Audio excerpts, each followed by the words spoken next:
Hello guys, welcome back to our channel. As I promised in my previous tutorial that we are going to start matrix today. So here is the lecture. So matrix हम करने वाले हैं and matrix क्या होता है? Two dimensional figure होती है, ये टू डायमेंशनल टेबल कह सकते हैं जिसमें एक साइड हम पे रो होती है एंड दूसरी साइड हम पे कॉलम्स होते हैं, ठीक है। लेकिन मैट्रिक्स ना सिर्फ एक टाइप का डेटा कंटेन करता है, या तो मैट्रिक्स न्यूमेरिकल मैट्रिक्स होगी पूरी, या फिर अगर हम करेक्टर यूज़ करें तो पूरी की पूरी करेक्टर मैट्रिक्स होगी, या फिर अगर उसमें हम लॉजिकल फैक्टर यूज़ करें जैसे कि ट्रू हो गए, फॉल्स हो गए, तो वो क्या होगा, लॉजिकल मैट्रिक्स होगी। सो मैट्रिक्स हमेशा एक टाइप का डेटा ही कंटेन करेगी, ठीक है। सो यहाँ पे हम वेक्टर्स क्रिएट कर लेते हैं, ठीक है। सो यहाँ पे हमने स्टूडेंट के आर्स लिए हैं और स्टूडेंट के मार्क्स लिए हैं। स्टूडेंट के आर्स और मार्क्स के बीच में हाइपर रिलेशन है, जितना ज़्यादा पढ़ेंगे उतने अच्छे मार्क्स आएंगे, ठीक है। तो स्टूडेंट के आर्स का मैट्रिक्स बनाएंगे, एक वेक्टर क्रिएट करेंगे एंड स्टूडेंट के मार्क्स का एक वेक्टर क्रिएट करेंगे, फिर इनका एक मैट्रिक्स क्रिएट करेंगे, ठीक है। सो सबसे पहले तो हम इसे स्टूडेंट आर्स को रन करते हैं, ठीक है। Control and in the global environment you can see that the student R's vector is created. Now student marks, and इससे पहले मैं एक चीज़ बता दूं, डिस्क्रिप्शन में आपको ये स्क्रिप्ट अवेलेबल है, तो आप वहाँ से जाके डाउनलोड करिए एंड इसे अपने आर प्रोग्रामिंग में रन करिए साथ। चलिए स्टूडेंट मार्क्स का एक वेक्टर क्रिएट करते हैं, ठीक है। एंड आप देख रहे होंगे कि दोनों के दोनों जो वेक्टर है हमारे न्यूमेरिकल वेक्टर है, ठीक है। इसमें हमने कोई भी कैरेक्टर नहीं लिया, कोई भी लॉजिकल वेक्टर नहीं लिया। अब मैट्रिक्स का एक फंक्शन होता है, ठीक है।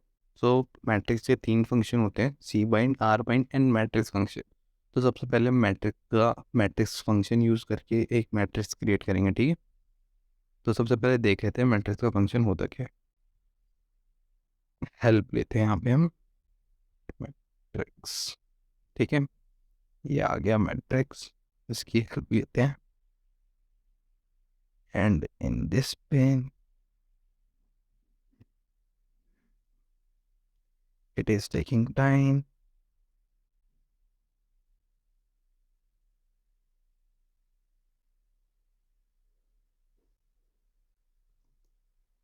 ओके, रन नहीं हुआ था कमांड, सॉरी। सो ये हमारा मैट्रिक्स का फंक्शन है, और हम मैट्रिक्स का, अगर हमें कुछ चीज़ मैट्रिक्स में चेंज करनी है तो हम कर सकते हैं एज डॉट मैट्रिक्स।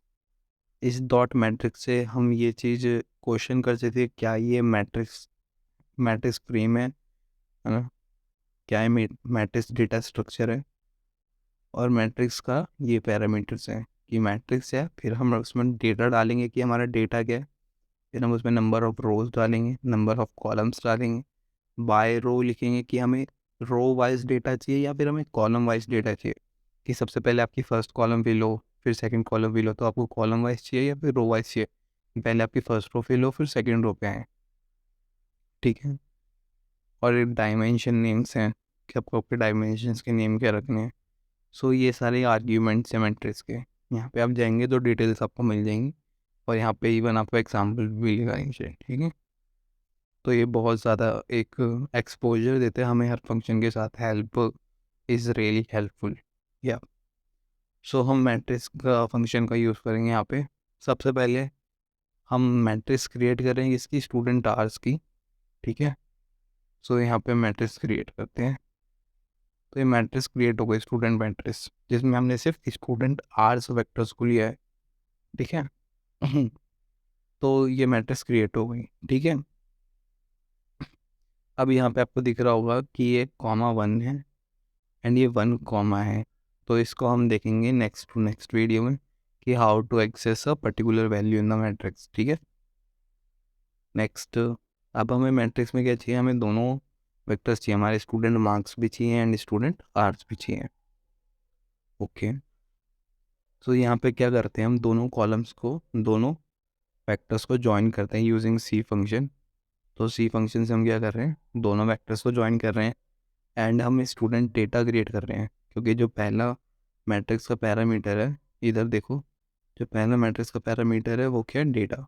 तो हम डेटा क्रिएट कर रहे हैं किसका, दोनों वेक्टर्स को कंबाइन कर रहे हैं, तो यहाँ पे हम दोनों वेक्टर्स को कंबाइन करते हैं and student data is created, student data is created here. Here is the student data is created. Now student matrix create कर रहे हैं हम, रीराइट कर रहे हैं अगेन से उसी को, एंड इसमें हम डेटा दे रहे हैं स्टूडेंट डेटा, ठीक है। यहाँ पे हमने कंट्रोल एंटर प्रेस करा एंड रन हो गया कंसोल में। अब यहाँ पे मैट्रिक्स देखते हैं हमारी मैट्रिक्स बनी क्या।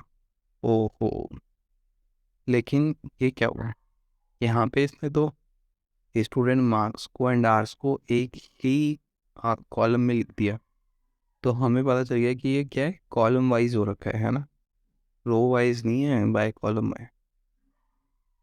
सो यहाँ पे हमें क्या करना पड़ेगा, स्टूडेंट मैट्रिक्स लिखना पड़ेगा और हमें लिखना पड़ेगा कि नंबर ऑफ रोज कितनी चाहिए, एंड देन हमें करना पड़ेगा बाय रो इक्वल फॉल्स, कि हमें रो वाइज फिल नहीं करना है, हमें टोटल नंबर ऑफ रोज कितनी चाहिए, एंड फिर वो अगेन नेक्स्ट कॉलम में शिफ्ट हो जाएगा, ठीक है। सो अगर हम इसे करें तो हमारी मैट्रिक्स क्रिएट हो गई है। ओके, सो यहाँ पे दिख रहा होगा आप कि 20 से लेके 23 तक हमारी मैट्रिक्स क्रिएट हो गई है। और अगर आप चेक करना चाहें तो सबसे पहले कॉलम में आपको स्टूडेंट आवर्स, ठीक है, 20, 24, 46, 62, 20, 20, 24, 46, 62, and similarly for student mark 40, 45 and so on 40, 45, 69, ठीक है। तो आपकी मैट्रिक्स क्रिएट हो गई है। ओके, सो ये था आज का लेक्चर हमारा। Thanks for being with us, and subscribe कर देना, लाइक कर देना, शेयर कर देना, एंड डिस्क्रिप्शन में स्क्रिप्ट है, डाउनलोड करके रन करके देखना, जितना प्रैक्टिस आप करोगे उतना ही अच्छा है। मैट्रिक्स, एक मैट्रिक्स आप अपनी तरफ से एज ए होमवर्क क्रिएट करके देखना, ठीक है। एंड हमने फेब्रुअरी का टारगेट 500 सब्सक्राइबर रखा है, तो प्लीज़ सब्सक्राइब करके ज़रूर जाना। चलिए, टेक केयर, ख्याल रखिए अपना।